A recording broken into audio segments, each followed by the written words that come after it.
morning, students. In this short video on clavipectoral fascia, I am just going to tell you about its introduction, about its extent, how it is attached above and how it extends below, medially and laterally.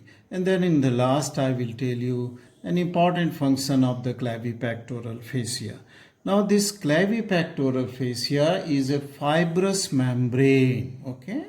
And it is called clavipectoral because it extends from clavicle to the pectoralis minor muscle and below that, okay, and below that. So that's why it is called as clavipectoral fascia, which is a fibrous membrane, and it lies deep to the pectoralis major. So you will not be able to see the clavipectoral fascia unless and until you will not remove the pectoralis major muscle in this section.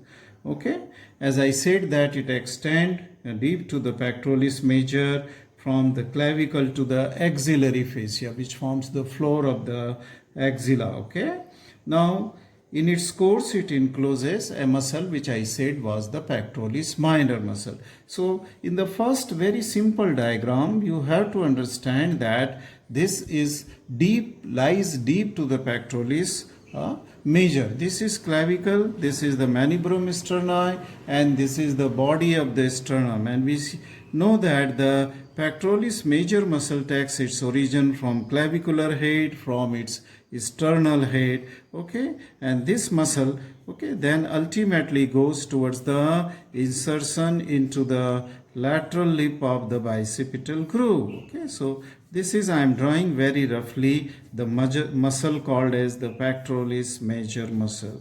Okay, so this forms the pectoral region, okay, the muscle of the pectoral region. So this is, unless and until you will not cut this pectoralis major muscle from its attachment of clavicular head and then from its sternal head and reflect it to the lateral side, then only you can be able to see the clavipectoral fascia. So now we are going deeper to the pectoralis major muscle after its reflection, and let us see where is the presence of the clavipectoral fascia.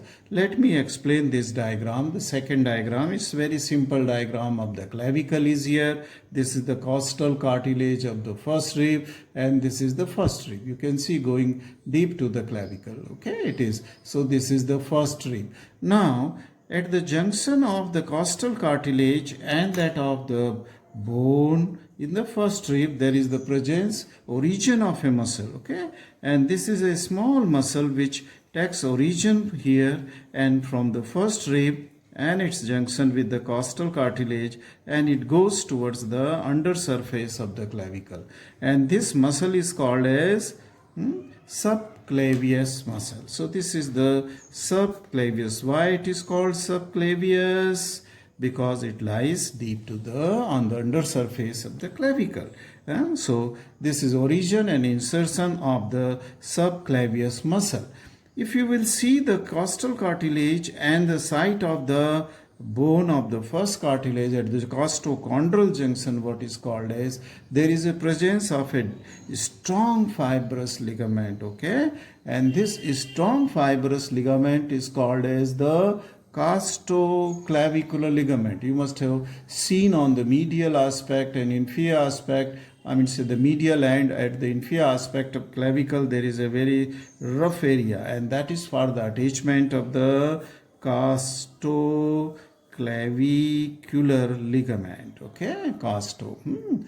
So this is the costoclavicle. In similar way, I have just drawn the second rib, third rib, fourth rib and fifth rib because I want to show you the attachment of the pectoralis minor muscle. And this pectoralis minor muscle from third to the fifth rib, okay, it extends right up to the coracoid process of the scapula here. This is the coracoid process of the scapula, and this is the pectoralis minor muscle, which will be exposed only after removal of this pectoralis major. So subclavius will be exposed and the pectoralis minor will be exposed here, okay, and here extending from that of the coracoid process to the lateral end of the clavicle on its inferior surface. Very theoretically, I am just representing this ligament, coracoclavicular ligament. So this is the, okay, I will just write it here, coracoclavicular ligament. Okay, so there are two ligaments here, the costoclavicular and coracoclavicular ligament is here. Okay, now we are in position to see the extent of the this clavipectoral fascia above. Now if we see the above extent of the clavipectoral fascia, this extend from it above from clavicle. Okay, it extend above from clavicle. I will draw with this color the clavipectoral fascia, above which it will splits into two to enclose the subclavius muscle, and its anterior and posterior lamina of this splitted part of clavipectoral fascia will attach onto the margin of subclavius groove onto the inferior surface up to the clavicle. So this subclavius muscle is enclosed above by the clavipectoral fascia. Okay, and it is attached to the clavicle. Now below, if you will see it below, this will again split below, okay, the clavipectoral fascia to enclose the muscle pectoralis minor muscle.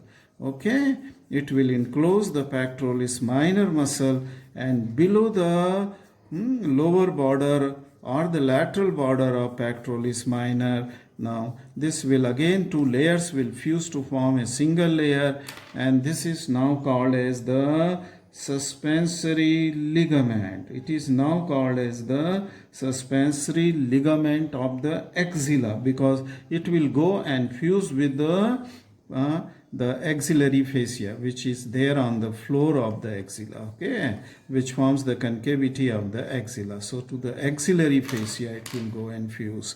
So this is the axillary fascia, right? Okay, so this is the upper extension or above, and this is the lower extension or below. Let us see medially, how far medially it will be attached to the first rib. Okay, it is attached to the first rib. Here is the first rib, so it will attach to the first rib. This will attach to the costoclavicular ligament medially, and the fascia covering the upper two intercostal space. So the fascia covering to the upper two intercostal space above the margin of the upper border of the pectoralis minor. These are the attachment medially. Which are the attachment? To the clavicle, to the costoclavicular ligament, to the first rib, and to the fascia covering to the first and second intercostal space. Okay, lateral extension of this, okay, in this part which lies above the pectoralis minor. This laterally it will be attached to the coracoid process and coracoclavicular ligament. Okay, with this color I have represented coracoclavicular ligament and to the coracoid process. Okay, to the coracoid process. Now there will be some structures which will be piercing to this part of the clavipectoral fascia which lies above the pectoralis minor. Okay, and I will tell you in another diagram. Now suppose if you take a section, just imagine a section which is passing from clavicle, passing from subclavius, clavipectoral fascia, the pectoralis minor muscle, and then to the axillary fascia. Okay, right from skin deep down. Okay, then you will see many structures here. Now this is that cross section of the clavicle here in this diagram, and deep to the clavicle subclavius groove is there where there is present of the subclavius muscle. Okay, this was here. Okay, in cross section this will be the subclavius muscle, and I said that from the clavicular head of the this pectoralis major muscle which will form, which we have already removed, and for theoretical purpose in this section we can see that everything lies deep to the pectoralis major muscle. Now if I draw this clavipectoral fascia, above it will split into two to attach to the clavicle. Again this will form a single lamina or layer, clavipectoral, then again it will splits to enclose the pectoralis minor muscle here. This muscle is the pectoralis minor muscle, which we have seen here, going from the ribs to that of the coracoid process of the scapula. So it will enclose to, and again it will form a single layer, and this will go and get attachment to the axillary fascia. This is the axillary fascia, okay. This is the pit of the axilla, okay. And then this axillary fascia will become the pectoral fascia, which will cover to the anterior surface of the pectoralis minor. Okay, so this is how this diagram is given almost in every book about the clavipectoral fascia. So this is how you, and if you want to further add, you can add that here is the presence of the axillary artery in this theoretical diagram, okay, and here is the presence of the posterior fold of the axilla. Two muscles, the teres major and latissimus dorsi.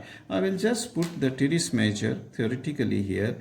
This muscle is the teres major muscle, which forms the posterior fold of the axilla, and this is covered by, let me see a pencil, this is covered by the tendon of the latissimus dorsi, okay, lattice, which winds around the lower border to form the rounded end of the posterior fold of the axilla. This diagram you can use, okay, for drawing the diagram of the, this were for your understanding, okay, they were for your understanding about the clave. Now lastly, we come very quickly to the structures which pierce the clavipectoral fascia between the subclavius and the pectoralis minor muscle, okay. And these structure, if we see, these are the lateral pectoral nerve, okay. One nerve is there, and if you see it from above downward, it will be the thoracoacromial artery, okay.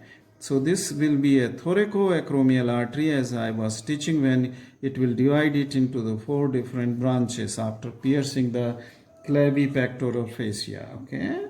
Now then there will be a vein also, and this vein is the cephalic vein, okay, which will pierce, and this will open into the axillary vein. Suppose I draw the axillary vein here, this will be the cephalic vein. So this is the thoracoacromial, you should go on writing with me, thoracoacromial artery, cephalic vein, which will open into the axillary vein, okay, pour its blood there, and then there will be the lateral pectoral nerve. Okay, this will be the lateral pectoral nerve, which will come out, okay, from deeper part. And then lastly, there will be lymphatics may be piercing, okay, this clavipect to go to the axillary group of the lymph nodes. So how many structure will pierce clave? Thoracoacromial, cephalic vein, the lateral pectoral nerve, and the lymphatics, lateral pectoral. Keep on writing these, okay. So this completes the clavipectoral fascial description. If we come to the function, the last aspect of the function of the, why there is a clavipectoral fascia deep to the pectoralis major. This act as a suspensory ligament. See this was the suspensory ligament, deep to suspensory ligament, and this was called as, okay, this part of the clavi, and this is attached onto the upper surface of the axillary fascia, okay, axillary fascia, and its purpose is just to pull the axillary fascia, which forms the floor of the axilla, present in the floor of the axilla, upward to maintain the concavity of the axilla. So this is the concavity of the axilla is maintained because of the suspensory ligament, okay. This completes your a short note on to the clavipectoral fascia. Thank you very much for watching this video.